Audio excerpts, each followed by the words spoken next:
ano'y tumataga. Wala pang nakpang, basa na ang damit. Parang nilalangoy sa dagat na mainit. Sikat ng araw, sobrang nakakasilaw. Sa kalsada, parang nagliliyab ang daan. Kahit magpaypay, hangin ay mainit pa rin. Parang hininga ng dragon, nakakapanghihinayang din. Ang init ng panahon ngayon. Parang nasa loob tayo ng malaking oven. Ice candy at soft drinks, agad na matutunaw. Sa sobrang init, halos matunaw din ang utak. Ang init, wala nang kawala. Maging sa gabi, pawis pa rin ang dala.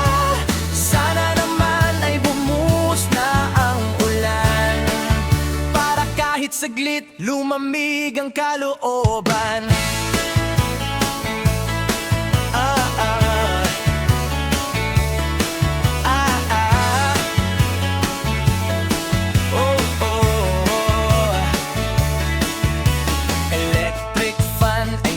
Full blast na pero parang mainit pa rin ang hangin. Dala bumili ng sorbetes, 1 minuto lang natunaw na lahat. Naging tubig na lang, ayaw nang lumabas. Gusto lang sa loob, naka-aircon. Yun ang tunay na solusyon.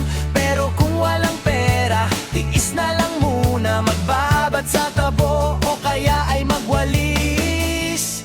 Sabi nila climate change daw ang dahilan, kaya dapat alagaan ng ating kalikasan.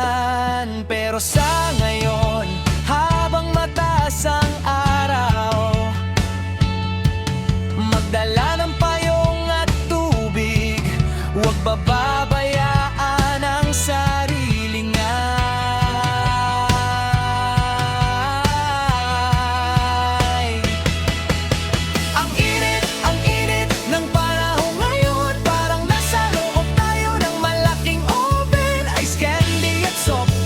Agad na